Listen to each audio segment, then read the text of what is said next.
Groundwater flooding, where the saturated earth simply can't absorb any more water, is continuing to cause havoc to people's homes. Our science editor Tom Clark looks now at the phenomenon with the help of a state-of-the-art drone camera. River levels in the Thames are as high or higher than they have been in at least 60 years. Since then, street upon street has sprung up in Thames Valley towns like Windsor, Staines and Egham.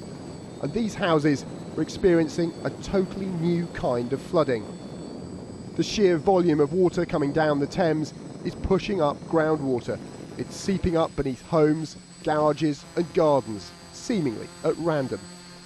From above, you can see just how indiscriminate groundwater flooding can be. This garden's got at least a foot of water in it, but on the street outside, it's completely dry. And because this groundwater flooding doesn't come directly from the river or drain back into it, you can see how our sodden country, groundwater like this, could persist for weeks, if not months. On this street in Staines and in flooded communities along the Thames, people want to know just how long they'll be underwater and what, if anything, can be done to prevent flooding like this in future. But right now, the hydrologists that study these things can't tell them. So this is a borehole called Till's Head. They've been recording groundwater levels from boreholes for a long time. Some records go back more than a century, and they've never seen anything like this before. We began to get some recharge in November and December, but nothing particularly spectacular, and then wham, straight up. Even high up the Thames Valley in rural Oxfordshire, water is welling up out of the ground. It's probably a bit better, yeah.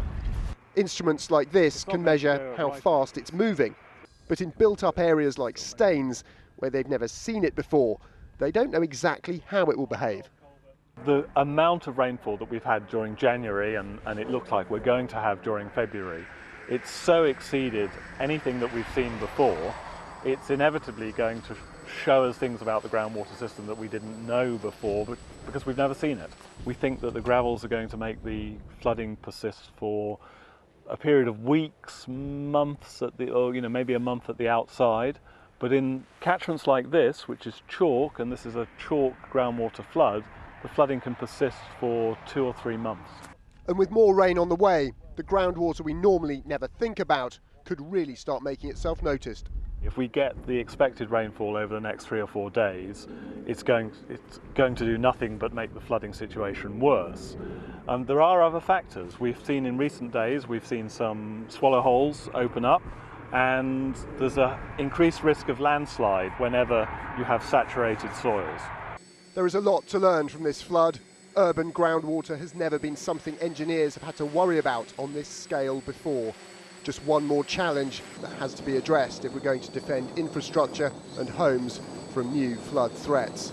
Tom Clark, Channel 4 News in the Thames Valley.